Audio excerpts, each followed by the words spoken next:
for that home run and you touched home plate, I don't know if you heard this, but the fans were chanting MVP, and they did it a couple times today. Did you hear that? I did. What'd you think? It's cool, you know. Obviously, I got to keep doing what I'm doing. But for me, it's whatever we can do to get the team wins and get us to the World Series to get that ring. That's the biggest goal for us. Come on. To win, Twins. What's that baseball song? Listen, man. I haven't even heard that song in like a week and a half. I don't even know what that song is like. There's nothing like the old Metrodome days, the smell of dome dogs and peanuts and that song playing as the Twins take the field. Plastic. Just the smell of plastic. Hats getting blown off as you exit the stadium. Every kid loved that. So much fun. Go through the doors. Boys, we all make choices. We all make choices in life, and I have chosen this morning to wake up with a positive attitude about the Minnesota Twins for 3 reasons. Byron Buxton is the MVP of the American League, and Alex Kirilloff plus Nick Gordon are here to save the day. I don't know why those guys weren't up a few days ago. I don't know why Blankenhorn was playing second base with urine running down his leg, but it's still early. The Twins have a bunch of winnable series in front of them, and they are about to shake off the rust. I can feel it. I'm waking up positive on this Friday for Talking Twins. You are only doing that because you took a look at the schedule and saw that they play the Pittsburgh bleeping Pirates and thought to yourself, well, you should sweep that series no matter how horse bleep you're playing right now. That's why you woke up like that. Yeah, well, it helps. This is a perfect time. The Bucks are in town. This is like whenever Kirk Cousins plays like crap for like a month. Yes, exactly. And everyone's off the wagon. It's like, oh, cool, the Giants are coming to US Bank Stadium with Danny Dimes, Daniel Jones. And so this is a game where the Vikings are going to win by 21 points. The Pittsburgh Pirates are the get-right Week 7 game equivalent for the Minnesota Vikings for the Twins this weekend. Okay, so I'll start with Gordon. And it sort of plays off of what you just said, Phil. Why now? Like, what happened now? Like, why not before? Why, like the Kirilloff thing I totally get, and I think it's actually should have been done on the road. I would have put him on a commercial flight and risked it. But I get Kirilloff being up completely. But, like, why Nick Gordon now? We went through the whole Blankenhorn thing, the disaster on Wednesday. I guess I'm sort of confused about what spurred you to be like, oh, you know what? Now it's Nick Gordon time. Yeah, I mean, the Nick Gordon thing in general, whether it's now or at any point the last few years, is weird because he has gone from – I'm just pulling up Baseball America here. So Baseball America had him as a top 100 prospect for 4 straight winters going into the season up until 2019. So he was the 61st ranked prospect, the 53rd ranked prospect, the 60th, and then the 93rd ranked prospect, and then he dropped out of the top 100 once 2019 hit because he wasn't dominating the minor leagues like people might have thought. He was a first round pick if I remember right. Yeah, fifth overall pick. Yeah. But last year the last year he played for Rochester, which would have been 2019, he batted 300. He slugged .459. He can play both second and shortstop. And so you've got this guy who is talented enough to be the number 5 overall pick. He can play shortstop. I'm not saying he can play – he's not regarded as a great defender. But he's got wheels. He can hit a little bit. And they've just never really considered him at all the last few years. That he's just – I don't think he's great at any one thing, according to people who have watched him much closer than I have. But it would seem that – he's at least a viable option considering some of the guys that they've been forced to run out. Yes. And so here he is to help save the day, the former number 5 overall pick. He kind of even though, no, you're good. He kind of even reminds me, though, of his brother D, who was, like, I think D. Gordon won a batting title with Miami and was a decent little player with the Dodgers. But, like, he's going to hit – he's basically like an old school, like, Ben Revere. Like, he's going to hit a ton of singles. He's probably going to hit for contact. He might not take a lot of walks. I mean, he's got more power than Revere. But, yeah, he's not going to hit, like, 20 bombs or anything. But he's probably not going to hit consistently double-digit home runs. But at this point, he's the 5th overall pick. And, was drafted 6 years ago. He's 25 years old, so he was drafted right out of high school. I don't understand why Blankenhorn gets the call right away. And if anything, Nick Gordon should probably just be here. Like, there's nothing left for him to accomplish, in my opinion, in the minor leagues anymore. So I've got a question about what I see here, because I keep seeing like on Twitter references to, man, this feels like 2011. And I mean, when you say that, keep in mind what you're saying is that team absolutely went off a cliff, but the franchise did too. Okay. So like, I don't see the parallel. You're off to a bad start. I get that. But I don't see the parallel in saying, man, this feels like the beginning of a multi-year decline, which that signified. And by the way, I think that this front office and organization, the way it's run now, is not about to fall off a cliff. Okay. You might have a bad year. I don't know. But I don't think it's like, well, everything that really worked for 2 years is now just going to be obsolete and we are done. But can I compare this to marriage? Because this is starting to feel like a marriage to me. And here's why. Okay. You're only noticing the flaws. Right. No, but after all the good stuff, like the first 2 years, aside from playoffs, the first 2 years of Rocco were pretty damn good, right? Like they won 2 division titles. The zen of Rocco, he had this way about him. It all worked out. It sort of all made sense. There were times. Now the playoffs are a different story. But, you know, for 2 years, it worked out really well. And you're like, I love Rocco. I'm in love with Rocco. Like, let's get married, Rocco. You are a managerial marriage candidate. Were you proposing to Rocco from a stadium jumbotron? We were on the kiss cam. The kiss cam stayed on. The kiss cam stayed on. Also, Judd turns to Rocco, and I got down on one knee, and I said, and he started crying. But anyway, but the marriage component is this, and it also goes to Falvey and the boys as well. The marriage component is, it feels like all the things that sort of worked out, and you might have questioned a little bit, but hey, it worked, aren't working right now, right? And like now there's questions about Nick Gordon comes up now. That seems sort of weird. Kirilloff didn't come up till now. We sort of know why, but you lied. I mean, you did lie about that, you know, and so the marriage thing now is we're starting to see the flaws and they're obvious on a daily basis. And so I feel like it bugs you because you're like, well, hold on a second here. Now that's not working, you know, adjust this.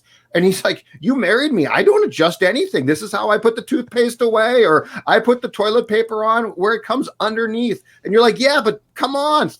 This bugs me now. But here's the thing. I think the thing that we need to focus on is this is the second marriage for us with the Twins. Okay. Okay. So Rocco and Falvey and Levine are our second wife of this generation or of this era. Okay. And we're still we are still taking the baggage from our first relationship with Terry Ryan and Ron Gardenhire and Paul Molitor in some ways. Yeah. And we have that in our minds when we see, you know, this is like if you're in a beautiful marriage, and I've never been married twice, and Judd's never been married twice, but like, you know, you're still scarred from the first marriage, and your current wife does something, you know, I don't know, whatever, like does something really on a scale of 1 to 10, like a 2, right? And you're thinking back to the ex who did that thing all the time, and it drove you crazy, right? Yeah. And so for you with Alex Kirilloff, when you get mad at Falvey and Levine for not putting Alex Kirilloff on a flight, for God's sake, just put the guy on a flight and just don't play shorthanded, right? Right. Terry Ryan did that crap all the time. This is very true. All the time. You're right. We're like, well, I think we can let Nick Punto ice his hamstring for 5 more days until we get home so the flight's cheaper or something, right? So some of this might be, because if you look at this, I'm trying to balance a terrible start and no playoff wins over the last 18 years, or 17 years, I guess, with how good this team has been in the regular season under Falvey and Levine. Make no mistake, it is really hard building 90 to 100 win teams. It's really hard. Like, there's a lot of franchises, the Pittsburgh Pirates, for example, that never win 90 or 100 games. Building a roster good enough to compete at that level for 6 months and win that many games is the hardest part. And then level 2 is, can you tweak that roster and instill the right mindset so that they win in October? And that's the level, the video game level, that the Twins continue to fail at, right? And so that's been super frustrating. So I'm trying to personally balance. You know, you look at the last few years, they finished with look at their win percentages. 60% of their games last year. They won 62% of their games the year before. They had a surprise pop-up wild card year in their first year in 2017. It's like they've built a winning team, Right. and we definitely should be grateful for that. But at some point, all right, it's time to get to the next level in this marriage. Well, all right, time to time to win a playoff game, and time to make some decisions here that might be uncomfortable to dig out of this 6-11 hole. And I feel like the first 16 games of this year in particular, as a whole, have been seeing the flaws. Like there's been things are going wrong too. I mean, some days things just go wrong. And so, you wake up and you think me and the wife are going to have a great day and we're going to do this and it's going to be fun and I'm going to surprise her. And you're like, we're going to go and do this. And she's like, really? And you're like, oh, you don't want to do that, huh? You don't want to do that. You know what? Today I'm going to use the new column A. And you're like, but I don't really like the new column A that much. We tried it last week and it didn't work that well. But the new column A, it's great. We bought it. We just bought it. We have to use it. And then you're like, well, again, honey. Yeah. And then it's like, why are you using the Rogers now? Why are you using it now? What are we doing here? And so it's just, I feel like the fan base is starting to see the flaws, and they might keep up and they might not. It's just, I think that's why we are getting our backs up about things and we're getting upset about things when we are 16 games into a 162 game season. Yeah, for sure. Yeah, we're already like with the Wild. This is all free money, baby. This is right. No one expected. And it's a new marriage, this, right? And it's a new marriage. And so when they give up 9 goals in a game, you're like, oh, that was a rough game, but that's okay, whatever. Exactly. Like. Perfect. And then when the Twins do something, when the Twins throw away a game like they did against the A's, you're just like, and I am guilty. I still stand by this of saying like, oh, classic Twins. They just melt in big moments, right? Yep. It's all the baggage that comes with it. I will say the thing that I am most happy about so far this year, and all of us are, is Byron Buxton. Not only is this doesn't feel like a fluke. Like there's some years where he might goose his batting average because he beats out infield singles. This dude's been playing with a bum hamstring, and he's hitting .432 in the first 2.5 weeks of the season. 6 home runs in the first 12 games for him. He's always had 30 home run power, but he's never been able to make enough contact and be consistent enough to actually show it. And so I hope for the sake of him, like I legitimately think he's going to be in the MVP discussion, like not even tongue-in-cheek, like this dude is an MVP candidate, and I think if he stays healthy, he'll be in that mix. But for him to actually be in that mix, the Twins have to win a bunch of games and probably make the playoffs. So do it for Byron, Twins. Yeah, but get him in that MVP discussion by winning some games here. Odds right now that you feel he can play 100 and let's say 40 games. Odds right now. Well, he's already missed. Yeah, I know. Just like 4 or 5. He's missed 5. Yeah, they've played 17. But I mean, he's got to play like 140-ish, right? You know who's played all 17 games? Jake Cave. Jake Cave. Ivan Jake. I can't stand it. He's played all these Iron Man. All you guys do is you know what, dude? He's freaking Iron Man. You know what? Declan's angst for BB should be all transferred to Jake Cave. Like, why do you hate a special teams hard-working guy who does really nothing? He does very little wrong, right? Yeah. Like, sorry, you're talking about Jake Cave? Chad Beebe? No, I'm saying take all of your BB angst and transfer it to the Cave portfolio. Okay. Like it makes like you're down on a guy who plays hard and plays on special teams, and I get why you don't want him to play much, but he really doesn't he's playing about the amount that he should. Jake Cave is playing in every game. He's being used like a regular at times. Take all of your angst and put it in that basket. Declan has Dakota Dozier level angst over Chad Beebe, and it's disproportionate. I'm with Judd. I say we take Jake Cave and Victor Rask and Chad Beebe, and we all get together and just put him in a bin and blast him to the sun. I don't know. Why you want to kill him? Get him out of here. Easy, Mike Prever. Yeah, I know. I'm not putting them on an island. What are you doing? I'm not putting them on an island. I'm not putting them on an island. I think you could do better. Well, Victor Rask deserves your contempt, so I'll give you that one. Yeah. I love how. Yeah. I just love how Chad Beebe is like, well, but Beebe's the best of the worst of this group. But like, you could do so much better than everything. Raise your expectations is all I'm saying. Raise your expectations. I'm on the raise your expectations crowd for sure. By the way, our Twins discussions on this show, Talking Twins, presented by our friends at Dennis Kirk and DennisKirk.com. So it's riding season. At least the calendar says it is. The weather is going to be in and out still, but If you're into riding Harleys, metric cruisers, sport bikes, whatever it is, I think we could use some Judd vroom vroom sound effects behind this delay. Go get him, Judd. Yeah. Find what you need at DennisKirk.com. 160,000 parts and accessories in stock, clothing and helmets. Order before 8 p.m. They ship the same day, and shipping is free on orders over $89. Best in the business. DennisKirk.com. Everything you need for your ride at DennisKirk.com. Before we get into our sports movie review of the week, we talked about Maeda quite a bit with Royce yesterday. Are there players on this team off to bad starts? And there's a lot of them. Sano, Maeda, like the answer to your question is yes. There's yes. Garver, Are Kepler. there players who stink? Yes. Are there any players that you would guarantee are going to bounce back and go back to sort of closer to the peak version of what they are? Or are all of them alarms for you at this point? You know what? I don't know that alarm is the right word, because some of them are carrying over their poorest 2020 campaigns, which I was willing to give them because of the pandemic. But I guess if you want to sound an alarm, the guy that stands out to me the most is Kepler, because I don't know who Max Kepler is. And I think that there's a fighting chance that he just had a really great year.